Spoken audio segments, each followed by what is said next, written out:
the living room. He was doing research penguins for a school project. His mom and dad were cooking in the kitchen. Jack could smell the bread baking in the oven and the spaghetti sauce mumbling on top of the stove. Annie burst in the living room. "Come with me," she said. "What's going on?" said Jack. "They're here," said Annie. "Teddy and Kathleen?" asked Jack. Annie nodded, her eyes shining. "Oh man," Jack whispered. He jumped up from his chair and grabbed his jacket and his backpack. "Mom and Dad will be back soon," he called. "Dinner in 30 minutes," their mom called from the kitchen. "No problem," said Annie.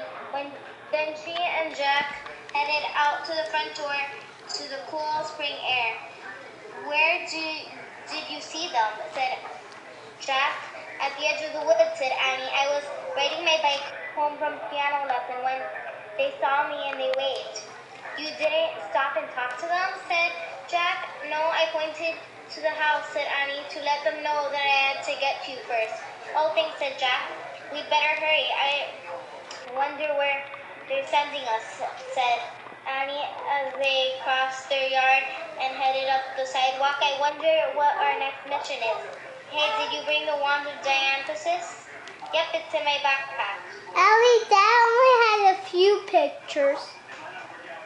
Just listen to the story, Marcus. There's not a picture yet, but there's gonna be a picture in a little while, okay? Yes, but I have a few pictures in this book too. Okay, but let her read the one she's reading. Okay, Marcus, there's gonna be pictures in this one too. There's pictures, okay? Yeah. Jack and Annie ran into Frog Creek woods. They hurried through the shadowy light of late afternoon until they came into the tallest tree. Jack looked up. The tree house was back. The two young enchanters from Camelot were looking out the window. "Hi," yelled Jack and Annie. "Hello," Teddy and Kathleen shouted. Annie grabbed the rope ladder and climbed up into the treehouse. Jack followed. "We're so glad you're back," said Annie. She hugged Teddy and Kathleen. Jack hugged them too. "How's Penny?" Jack asked. "We've been missing the little penguin they had given Merlin on their last adventure." Marcus. Okay, Marcus, get out of the ahora, mami. Did you hear? Were you paying attention? Were you? What are they doing? What's Jack and Annie doing? I don't know. Oh, you see you're not paying attention, so why don't you be quiet and pay attention? Merlin have become the best of friends, said Kathleen. "She has brought him much joy and laughter." "Cool," said Jack. He wasn't surprised. Penny had made him really happy too. "What do you want us to do now?" said Annie.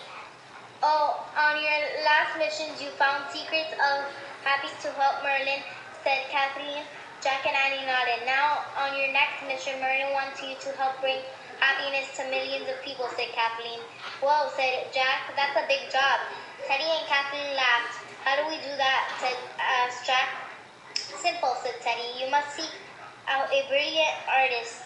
"Do you mean like a painter?" said Annie. "It could be," said Teddy, "but it could also be any person who uses passion and imagination to create something beautiful. Merlin wants you to help put that artist on the right path," said Teddy, "to share his or her gifts with the whole world." "Cool," said Annie. "Where do we start?" Kathleen took a creamy white envelope from her cloak. It was sealed with melted red wax. In fancy writing, it said, "For Jack and Annie of Frog Creek." "This a royal invitation?" said Kathleen. He carefully broke the seal and pulled out a thick card with gold edges and a gold script. He read out loud. "Look, this is the note." Oh, wow, look at that. Cool. Yes, but I didn't see any pictures. Yeah, it's a note. "You are invited to a party at the Summer Palace, October 13, 1762, 5 o'clock in the evening.